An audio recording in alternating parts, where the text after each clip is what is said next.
everyone, and welcome back to Adjacent with Jace, the tabletop interview review show for the Adventures in Athoria, brought to you by the Black Tower Stories. I am your host, Jace.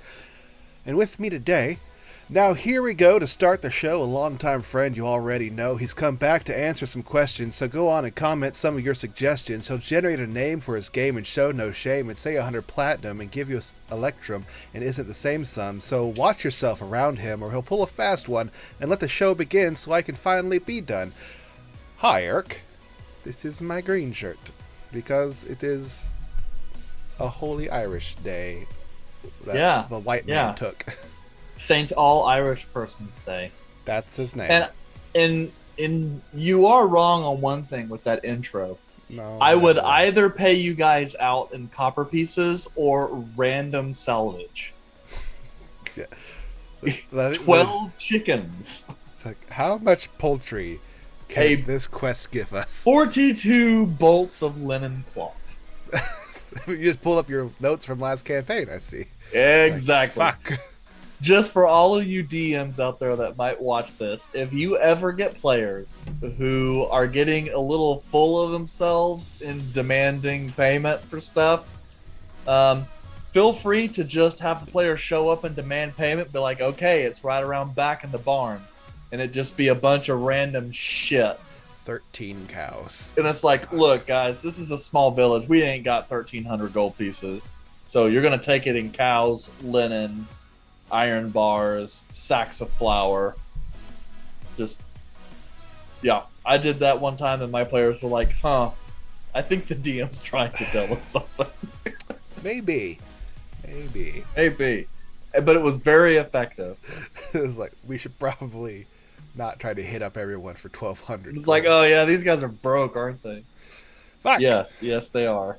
We're trying to help out an orphanage. This is not going to be very I know, that was the worst part, is you were trying to... I was against the whole charging. I was going to do it for free.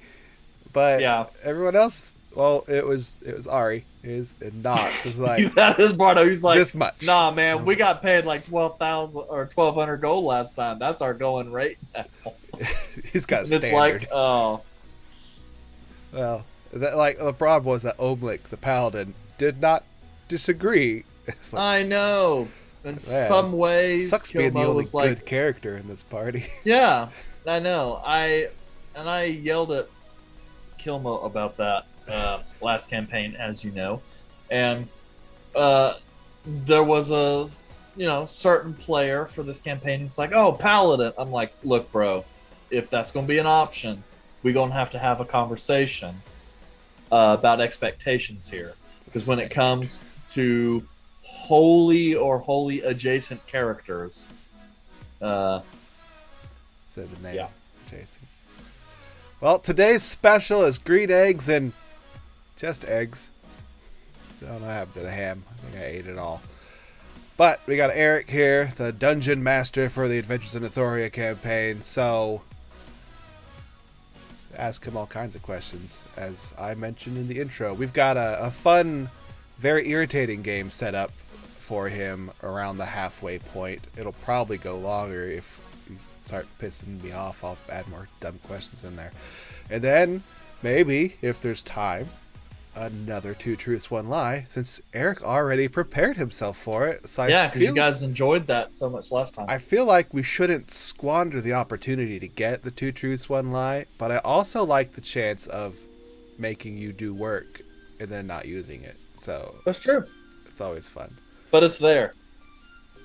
And Momo over there is giving me shit about it. I mean, look, the truth is I prefer people to pick classes that match their character, like what they want to go for, and not just pick stuff because they like the way the class works. So in my mind, because here's the truth, is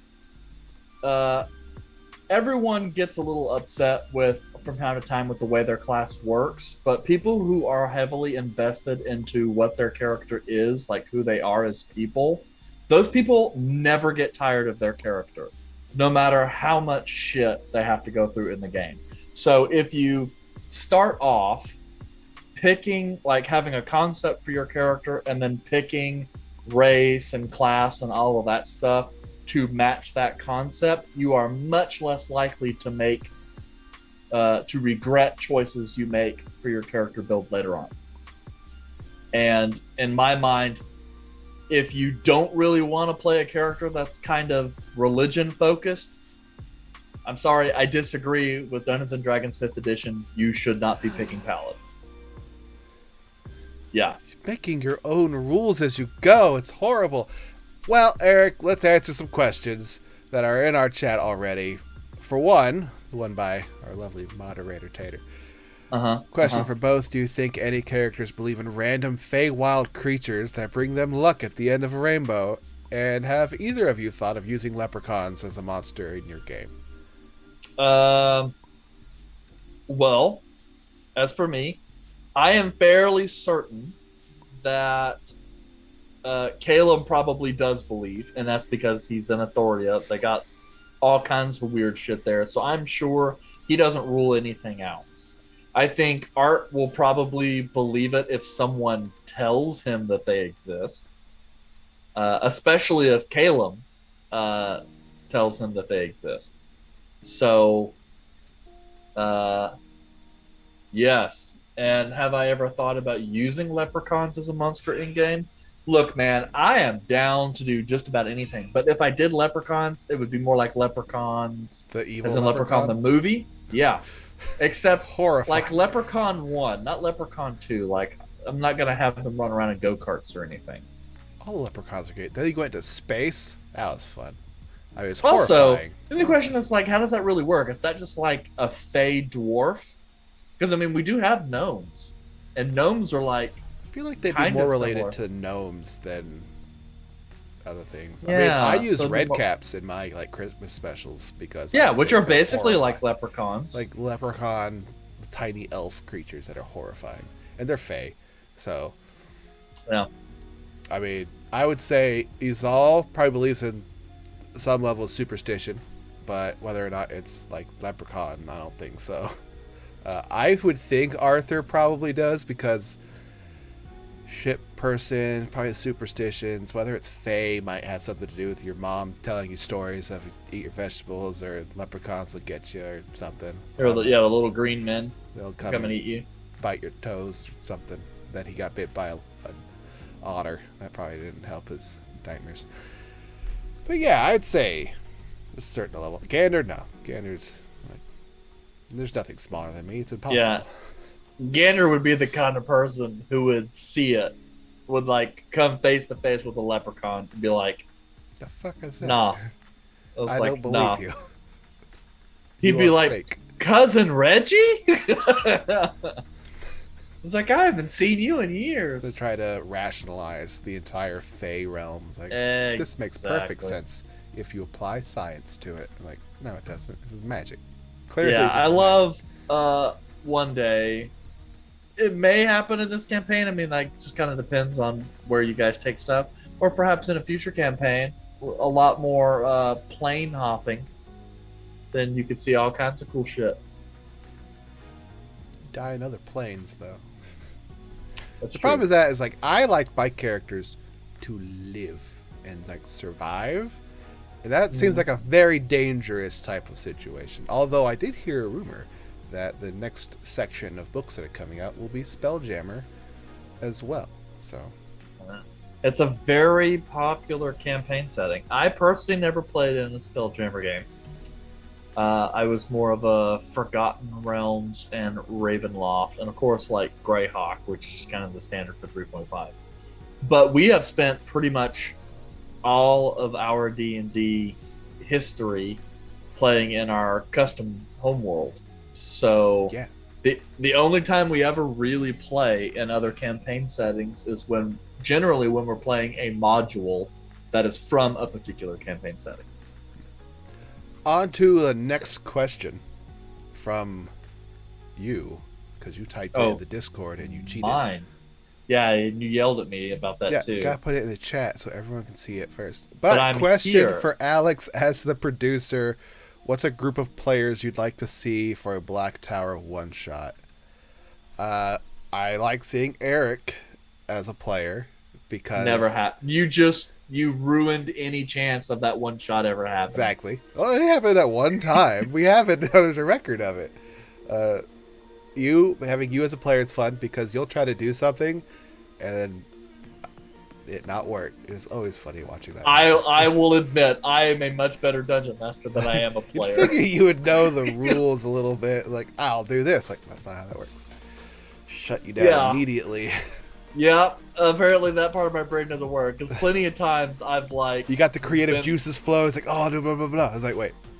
Mechanically. Yeah, no, I am that player that comes in and just does not write good notes, like forgets the names of NPCs or just isn't paying attention.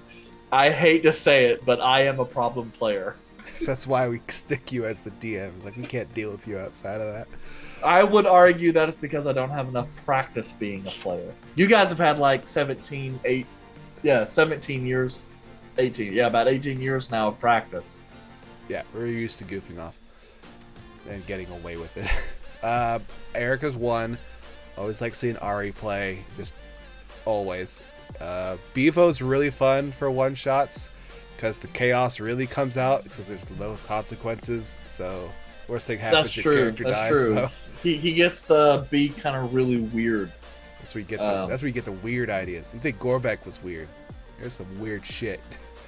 Yeah, Gorbek was actually remarkably tame compared to some of his other stuff. He's like if he took a crazy idea, stretched it over a long period. It's like, well, let's see how thin I can make. Gorbek is not that crazy. He just does. He performs he makes suboptimal decisions. Yeah. So I'd also like seeing Rab playing pretty much everyone in a one shot, but me and Aaron kind of cuts loose a bit more when it's a one shot too. So everyone but me. I think I would like to be in a game with Tater again. I've never got to play with Brittany. So I don't know how that would go. She's a secret power gamer. Yeah, that does not surprise me at all. Oh yeah, she makes a powerful ass character. I'm not sure that I've ever been in a game with Momod. I don't think I've been in a game. I don't think I've ever been in a game. So what you're saying is we need a reverse stream where it's the moderators and the DM are players, and then one of us, I guess it'd be me, as the DM for like a 4-person night. Yeah, that could be. I know. I say this so many times. I still hold out hope that one day our own Kilmo will do a one-shot. It'll probably never happen because the truth is, it's like Kilmo will tell you he wants to do a one-shot. He just doesn't think he's got the DM skill in him. Which, I mean, there is a lot of work there. Yeah. Mostly the RP stuff. He doesn't like he's afraid of the RP level he's got to put into it. It's like, because if he knows that it's a game with you and Ari, like myself, was like, well, shit, I have to have answers for these questions when they ask them because they will ask me them. So. Yeah. So, but I still think that would be cool. There are some people like Ari's done some, one-shots not on stream. And so it would be cool to, well, I mean, I feel bad because of Momo and I and the puzzles in the previous one shot. The instant solving one? Yeah, unfortunately, Ari... I would not have been able to solve that shit. Yeah, because Ari sets down this puzzle, he's like, awesome. And then, Momo and I solve it in, not even what if 2 you minutes. beat the other to the pencil? What's the only reason the other one solved it, not the other one? I saw a puzzle come out, I was like, I ain't fucking doing this. I don't play video games for this very reason. I don't play puzzles. So I feel so bad, because, Ari was like, well, okay. Yeah. Like, fuck. He's like, skip this. Next scene. I'm all about that shit. I don't want to have anything to do with the puzzle. Thank God. It's like, I rolled a 38 on Arcana. Does that solve it? It's like, no, I have to solve it. It's like, I don't want to solve it. High roll number. Give me. Let me go. I have to applaud the effort. It's always good to have puzzles, and I'm notoriously bad. Like you guys have known, like puzzles are not something that comes up very often. In our games, and part of that I is put because I'm not puzzles good in with my them. game that are they're kind of difficult, but also easy enough. But cannot solve a puzzle to save my fucking life. Like I don't know how I come up with them. Full honesty there, most of the puzzles that I've put in my game, I stole from other places and then modified. I haven't. I didn't steal. I literally came up with the puzzles I used and like the answers. There was more than one answer to solve a puzzle usually. I was like, yeah, that's really good. I would never been able to solve it if I had been on the other side because I'm a moron. I was like, I would have quit. But I'll RP anything except for solving puzzles. That's where I'm like, no, let me just roll the dice. I don't want to do this. 867. Oh yeah, that was during the West shot for one of Momo's one. 8675309 was a puzzle he had put in. Yeah. Was the one shot or was it the campaign? I don't remember. Question for both. Yeah. What is a horribly underutilized monster that you think should be used more often? Underutilized. That's the key word. Underutilized. Well, since I put undead in every nook and cranny that I can, despite there being a cleric and paladins in my parties, I still do it despite them. I think just about anything invisible. Invisible stalkers, man. That was one of the hardest fights you guys ever had to do, like in the last campaign. And so I guess that's a way of looking at it more generally. Because remember, there are things like visibility and stuff, and other avenues that players or dungeon masters have to like make things difficult. So look for some of those kind of weird things. Another one was, do you guys remember the Rakshasa that had? Oh yes, the imps. We'll never forget it because it was garbage. Well, because for those who don't know, like those imps have the ability to cast darkness and they have devil sight. So they just drop supernatural darkness in the middle of rooms and they're moving around in darkness, kind of picking off, single attacking the players. And it's just like, players kind of hated that fight. But the whole point of it was to put the players in a position that they can't get through very easily. Solve it. Yeah. Well, I solved it with one item, which was the only way it would have been solved. That was my biggest question. Yeah, but that also wasn't a puzzle. That was just me trying to figure out a way to make really weak monsters really powerful. So anytime that you can create environments that make things difficult is good. And so yeah, but more underutilized ones. I usually utilize anything plant-based. How often do people fight plant-based monsters? Awoken plants are pretty fun, because you could literally be surrounded and not know it. Yep. Bevo learned that last campaign. Like just as Bevo as an underrated was very upset thing to use. Like, you can't use Bevo. Yeah, to fight. He's like, this is bullshit. And it's like, well, sorry. Yeah, like the dark wood tree thingies. I'm trying to think of one because I usually use all kinds of shit.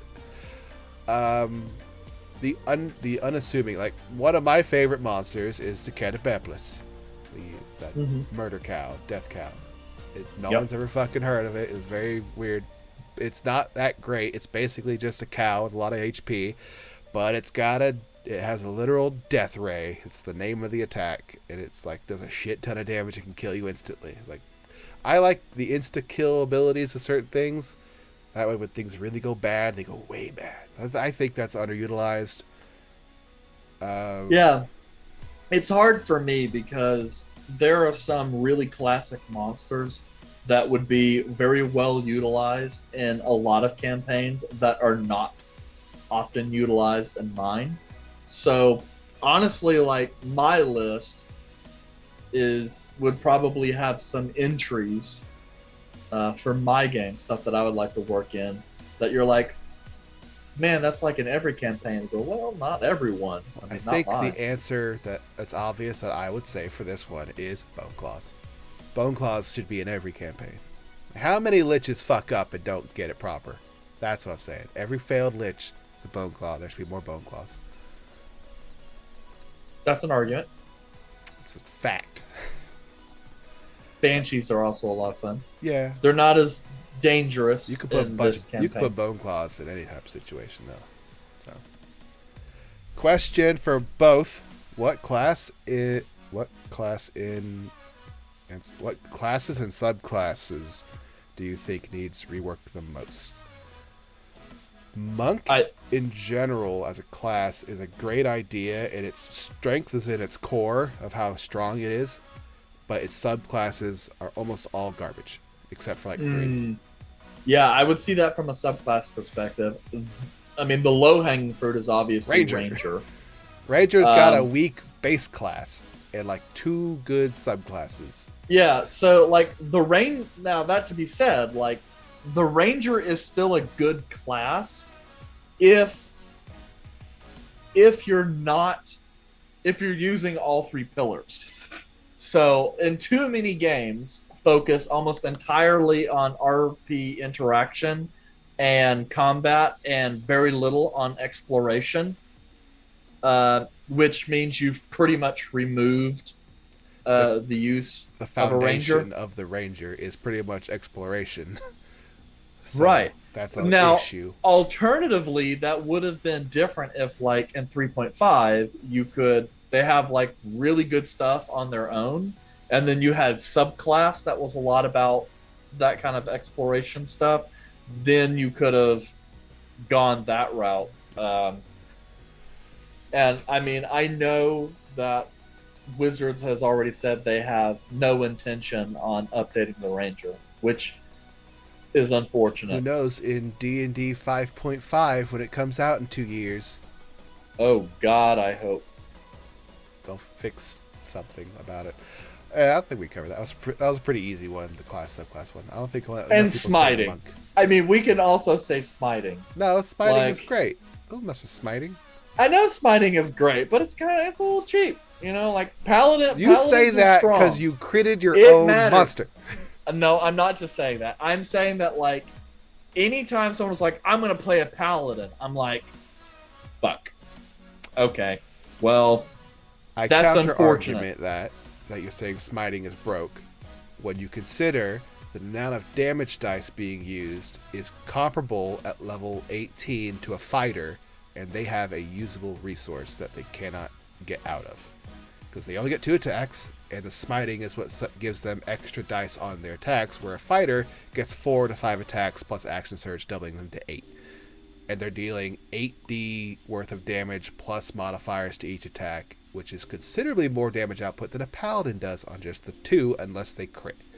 So it's a glass cannon with a lot of hit points. I get that, and I mean, but most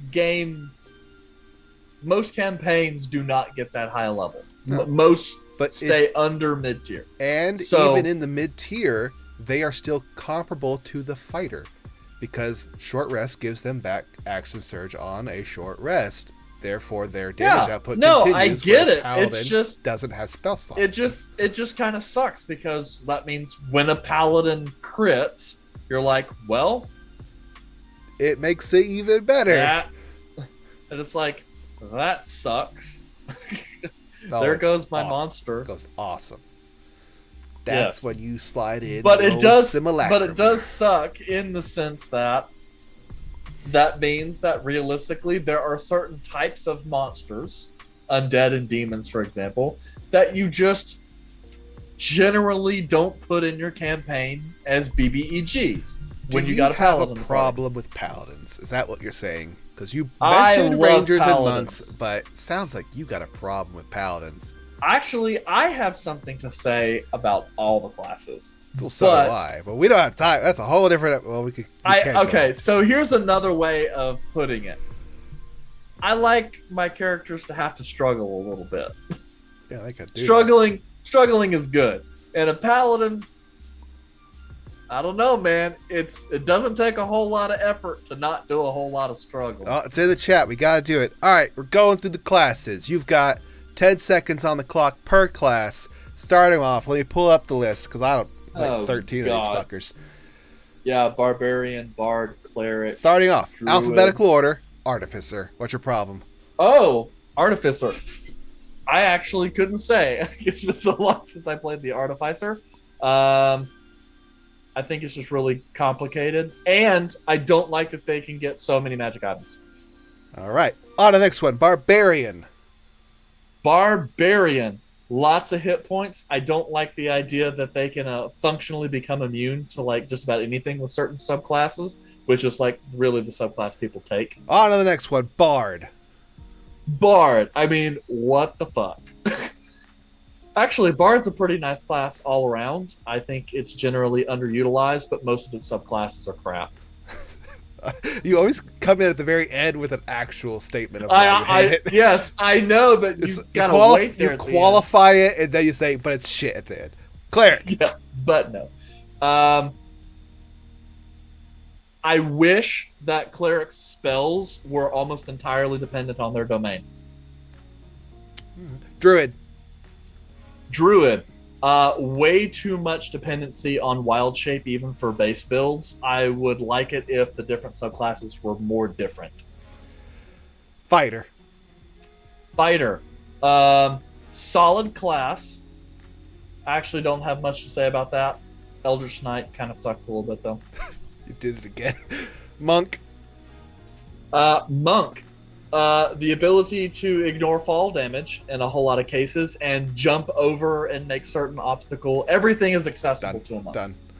Paladin. Come on. Paladin. Ridiculous amount of damage. They don't have a whole lot of downsides. They get some pretty solid spells. Too much boom. Ranger. Skip. I mean, let's be the class. That's not enough. Just how it's spelled is weird. The class. Rogue.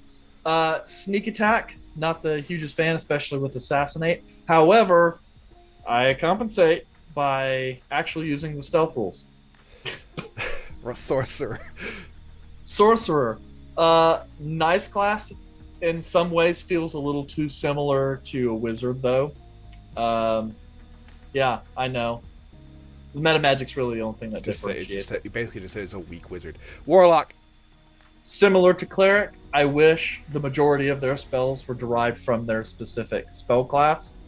And That's it. No, that's it. You lost. You suck. Yeah, I mean, I could go in. What? Wizard. Oh, that's what I was saying. I said warlock. Oh, warlock. I like warlock. We're good with warlock. But wizard. Oh, God. I'm not giving you 20 seconds for wizard to keep bitching about it. No, that's what I'm saying. Yes, wizard, warlock. I'm fine with.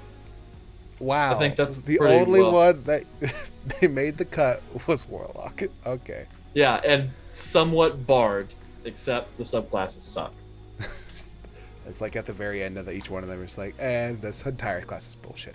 They're a ranger. Ranger got the pass on that. I was like, we beat this dead horse. We're sorry. The class. Let's go on to another question here. Oh, that was pretty fun. Everything is content. Let's see. When creating a campaign, question for both. When creating a campaign or world, where and what do you personally start with? That's a very good question. So I mostly think about people and places that I would like the players to visit. And then I kind of start working out from that. Sometimes there are also like specific themes that I want the characters to play with. In this instance, I wanted something that was going to have lots of dungeon delving-y, lots of time spent on the sea. So Authority is a pretty good kind of mix of everything. As far as fleshing things out, I start with something called primes. that is politics, religion, infrastructure, military, economic, and social. And basically start on the macro level. It's like, what is this kingdom? And I fill out as much as I can on each of those major categories. And then, religionists like gods and stuff like that. Socialists, like, what are the kind of people like? And I just kind of slowly flesh things out like that. So I have a good idea about how everything works together. I start with, what the hell do I want to do here? So I want to have a story for the most part, but how will this story act with the players not doing anything, and how would they act doing things for that story? And it's like, okay, if they don't do any of this shit, what happens? Like, well, that stuff's going to escalate. And it's like, okay, that's the basic story. Now, where could they start that makes sense? And then they'll just generally build a town from that point. And then I was like, potential spiderweb from where. Let's build 2 towns that could kind of go whichever one and generate that name some other time. That's basically it. And then you have like your major cities that are focal points that you'd name drop, like as potential destinations. Like, hey, I've mentioned this city. The DM, that DM's mentioned like the city 14 times. Probably something going on there. Yeah, because I think that's a good point, because it's very different depending on how you're using the setting. When I'm streaming on Twitch and have a map and I'm sharing that kind of information, you have to prep a lot wider than you normally would if it was just a private game where I'm like, no, these guys don't have maps, or you can kind of do that organically. You do what I do. You get a map. It's as blank as fuck, and then it's got like stars in certain spaces, but no names. And then let them figure that shit out as they go and fill in their own blanks. Yeah, pretty good. But yeah, but your process was somewhat similar to how we did, like when I did the last campaign. Just because, like, I basically created that starting town, and I had very little and I created a central tension that was going through the whole kingdom, and said, okay, so there's some background, there's a starting spot, there's some stuff going on, and then honestly, usually I just look, man, I don't want to prep for 6 months and write down a whole bunch of shit I'm not going to remember anyway. And so I generally in there with goblin thoughts. Yeah. Like, fuck. Yeah. Momo on there. Jace's maps are cryptic. Well, the point is to have symbols on there, and they don't know what those symbols mean. And then whichever random couple people have taken notes, they can kind of piece it together. Like, oh, okay, what is this? This is potentially this, but it could also be this. And then have names being dropped. Like, there was the southern tower on my map, my thing. There's a little blip on the south part of my continent.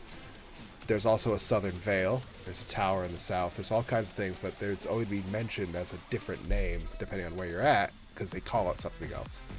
But at no point, other than at like the eastern vale, was ever referred to as the southern vale. But typically those are in cities. This one wasn't in a city, so it was an outlier. So yeah, you can also blame the other players for fucking up the map. So because they're writing on it, it's up to them. So yeah, but I guess a shorthand on that is I start with the shit that I find interesting.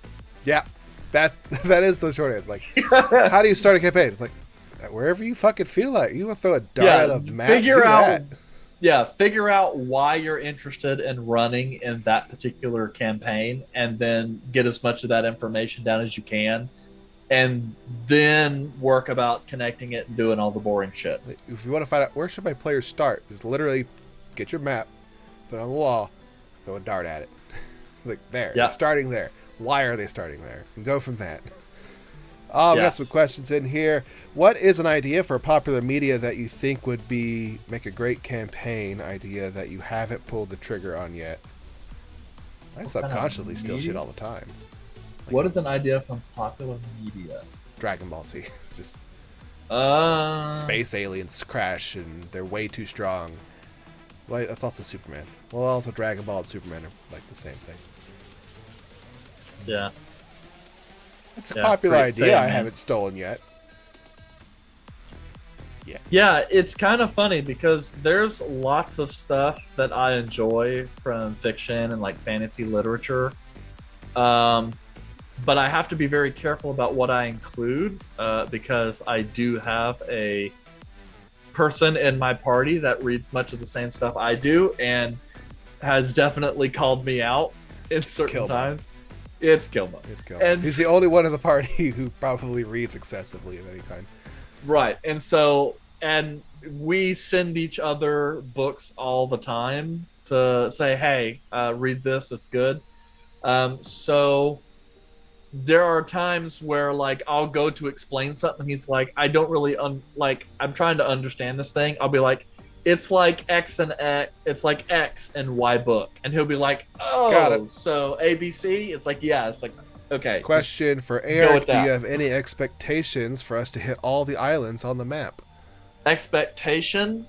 Not really. I didn't figure you guys would do that, and also less and less with every session that goes by. I just remembered I have introduced aliens into my campaign, so my statement was wrong. Okay. Well, technically, I have a being from the stars has already been brought up. Like Starspawn? No, this is a living armor, like a symbiote. That's not where I got the idea from. But it was very ironic. I wasn't thinking of it at the time. It drains your blood. It's very cool. Anyway, time for my game. I had to get through these questions quickly so I could get your game. Well, Mr. Smartass, we got a lot of statements that I've written up here, and I would like you to answer them based off of rulings in D&D 5e and the general rules in, general. So okay, we'll see. So this is a DM test. Yeah, I would not ask these questions to Bevo or Raph. Or like even Ari. Oops. Probably. Like these are he could guess. We'll see. This is his best chance. Does casting False Life bring you back from unconsciousness? How could you cast the spell if you were unconscious? All right, let me word it differently because I understand that. That is true on that ruling there. If you're unconscious, you cannot cast a spell. Unless you had what spell? I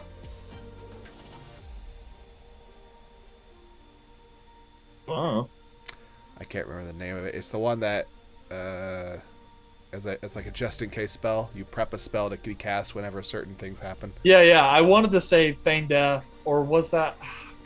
Feign Death does not do that. No. Yeah, I know that. I'm just saying. But yes, I know. It's basically gives you the orc racial. Well, that would be. Fuck, I don't remember the name of that. Fuck, it's not the spell I was referring to, but it is a situation. The answer: would someone casting False Life on you bring you back from unconsciousness? I would think no, because it's just temporary hit points, right? That is correct. Temporary hit points do not bring you back from unconsciousness, but it is not healing. It's just temporary. Contingency is the spell I was thinking of. Thank you, Momo. I love contingency. Yay, Momo. Okay. What is the highest level spell you can cast with a hasted action? With a hasted action? Yes. Oh, this is going to be on a technicality because it's got to be an instant. I don't know. I would assume 9th. I mean, I don't think there's a limit. This is a trick question, as you cannot cast spells with your hasted action. Oh! It's a common issue that a lot of people have, where they're like, I'll just Eldritch Blast like 30,000 times because I have haste. How far does Eldritch Sight see into darkness?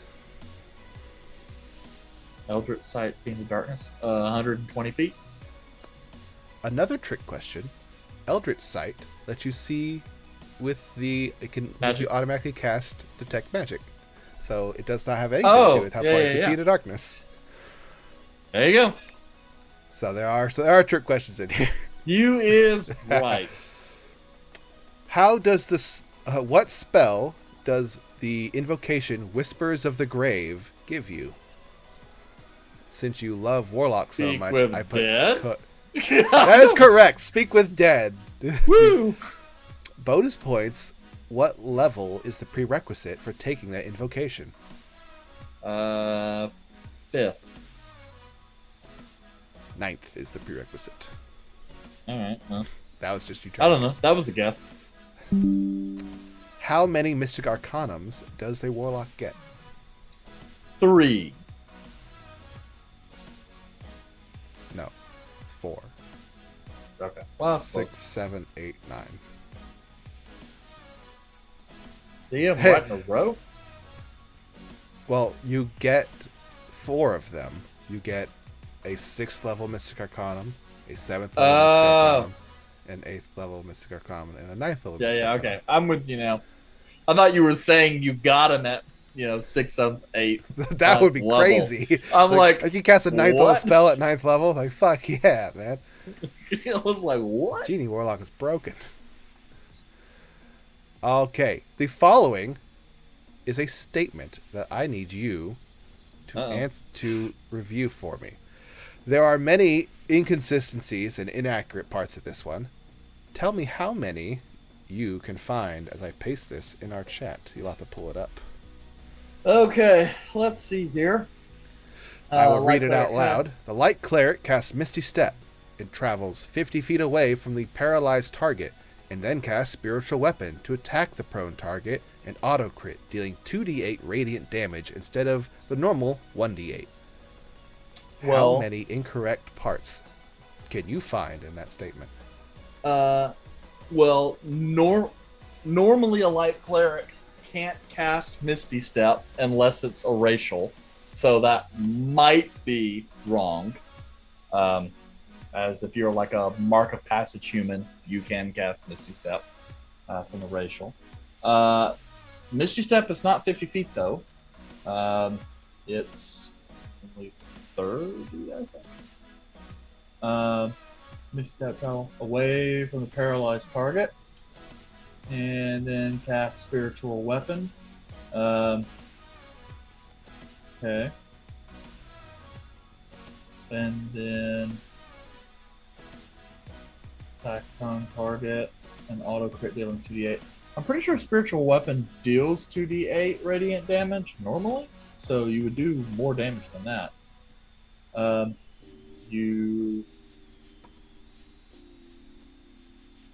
Yeah, and then you probably wouldn't be able to cast those spells.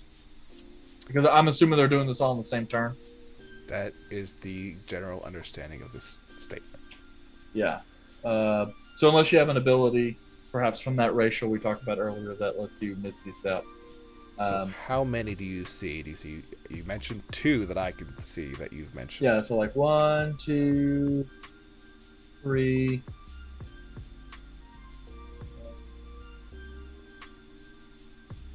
4. I'll say 4. Okay, what are the other 2 that you're thinking? Well, I said typically Misty Step can't be cast by a light cleric because I have to assume. Misty Step is not 50 feet; it's like 30 feet. Can't cast a Spiritual Weapon in the same turn you cast Misty Step, and also just it says to attack a target auto crit. You actually get advantage. It's not auto crit. Oh, but the target is paralyzed, so I guess you would there. But they would get advantage on that attack either way, and then you would actually do more than 2d8 points of damage on a crit. All right, so that sounds like you're counted 5. Well, I'm going to say no auto crit, but then it's like, but the target is paralyzed. So you're saying 4. Yes. Assuming that the prone target and the paralyzed target are the same entity. Okay. Well, this is technically set up as 5 incorrect things. There is a potential for a 6th one, depending on how it is ruled. Yeah. First instance, correct. The Light Cleric does not know Misty Step unless they have a racial or a racial ability. But this is assuming that it's just a nonchalant one. Misty Step does not let you travel more than 30 feet, so you got the measurement correct on that one. And you are also correct that you cannot cast Misty Step and Spiritual Weapon on the same turn. You do auto-crit, because the target is paralyzed. Yep. There is a bit of a ruling on whether or not you get advantage, because technically it's depending on what you rule as the attacker being 5 feet away or the spiritual weapon being 5 feet away, because that's the only instance where there's a possibility for the advantage on a prone target where it could be misconstrued. So that one's the potential 6th. A spiritual weapon does not deal 2d8 on a crit. That is technically correct. But it does 1d8 plus your modifier when it's cast. So it would deal 1d8 plus your modifier or 2d8 plus your modifier on a crit. So it is considered 5 incorrects, 6th if you're going by a different ruling. Yeah, which I would generally say you would do the advantage based off the position of the weapon. Right. And that's because the point is it's a melee weapon, not a ranged weapon. Right, but you're also using it at a range. So there were a couple instances that were designed to... Ooh, I guess that's a good point. What if your spiritual weapon was like a longbow? Could you attack at range? No.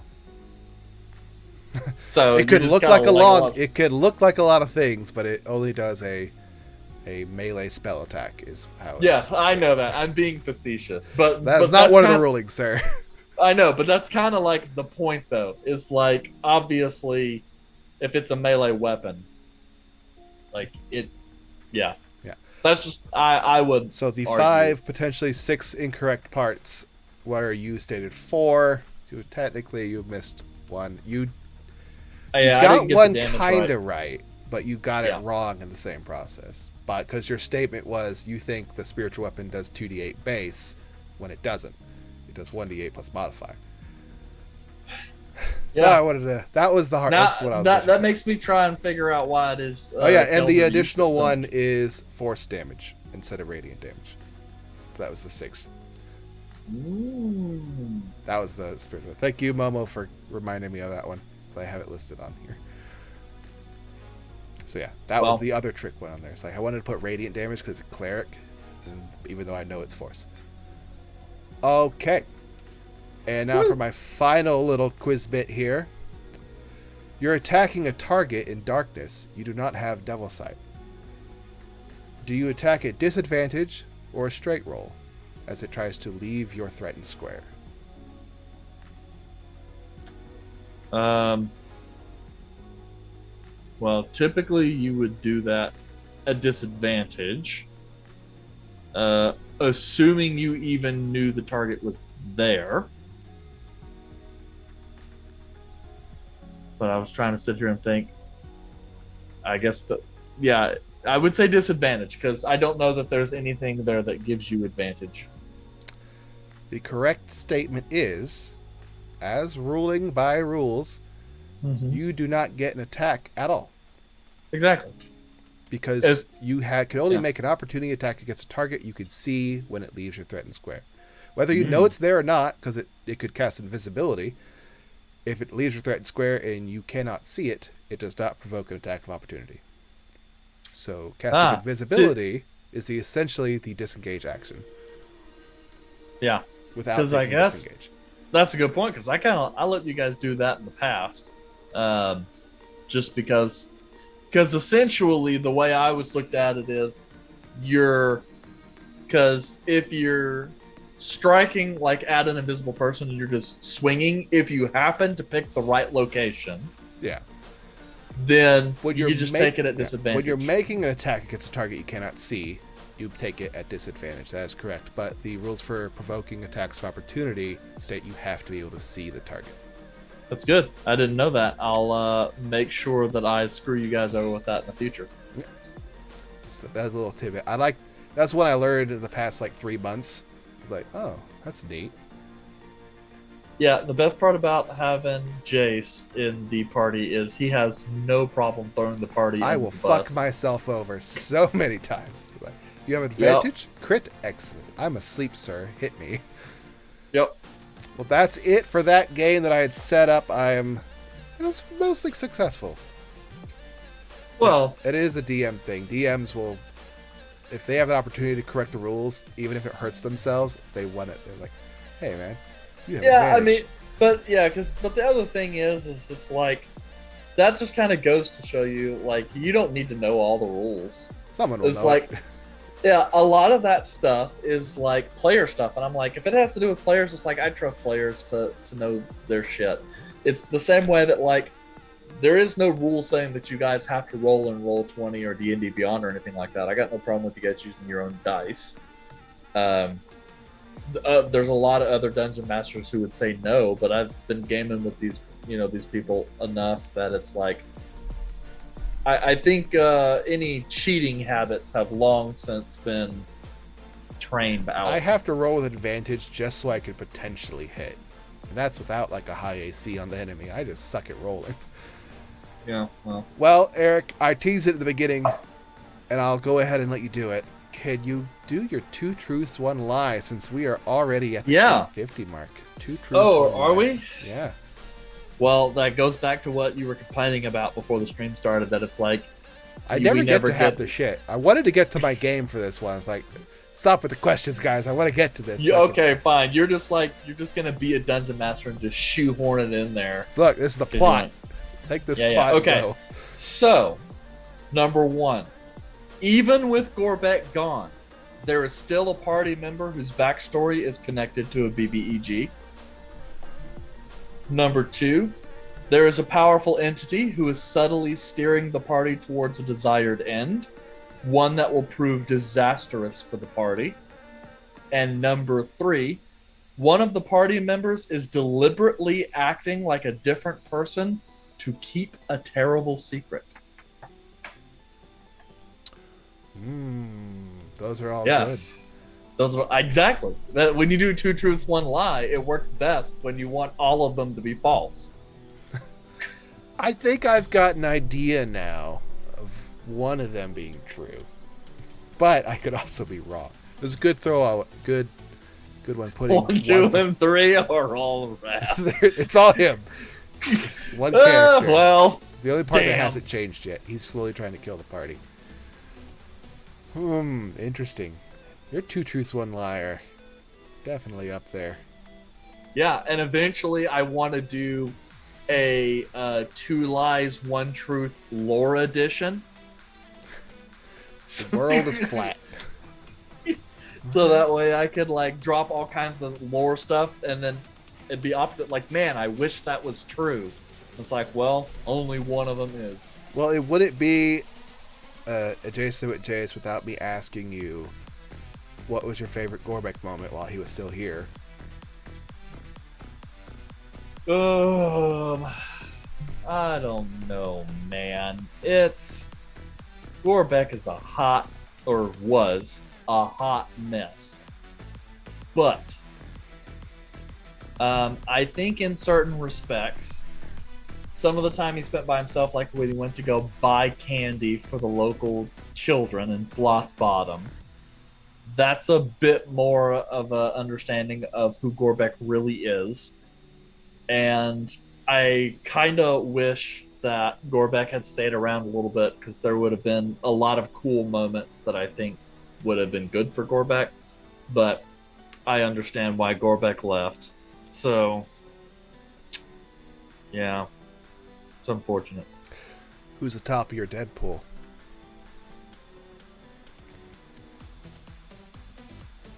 Assuming everything goes the way it normally does, you're not trying to put a target on someone's back. Yeah, I mean, it's probably...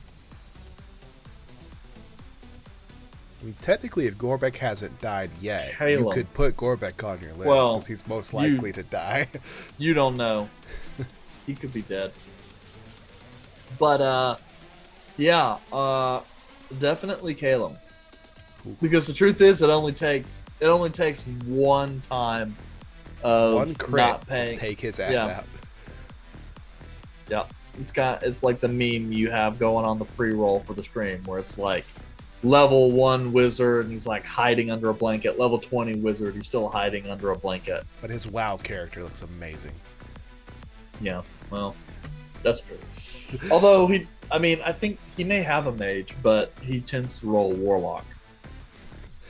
Well, question for the DM as we near the end of the stream. Can you give us a D percentile roll, please? I pull up the wild magic chart. 8, 9, 89. 89. You become invisible for the next minute. During that time, other creatures can't hear you. The invisibility ends if your attacker casts a spell. You won't provoke attacks of opportunities, though. I will run the hell away. I also can't hear you, so you're really invisible. You're a ghost. A tangible ass ghost. Cheer the 89. It's nice. We had 42 last week. That was nice. 42. Which is the meaning of life, right? Yep. One of the sacred numbers. 22. One of the sacred 42. numbers. 69. 100. Well, Eric, this is a fun show. I still have questions I could ask, but I don't want to anymore because you're just a boring person, I guess. I know. I feel bad because it's like I'm one of the only guys that ever asks Izal questions, and you didn't ask me any questions. No one asked me anything. My character's stupid. I know. Because you kind of potted plant when you're 42. Oh yeah. I like the wild magic chart that's up here. It's a neat little ad for it. Well, Eric, thank you all for coming. I really have to go. I hope you liked my really crappy show. Like, follow, subscribe is what I'm supposed to say. And as always, see you next Tuesday. Don't worry. We'll get you some more funding in the future. Good night, everyone. Like, share, subscribe. That way we can afford to get Jace an actual flat screen instead of the CRT. More elbow. Yeah, that way we can see more Jace elbow. I want a bigger screen. And not sit 3 feet away from my camera. Good night, everyone. Bye. Walking hand in hand on the ocean floor. Down deep we wonder.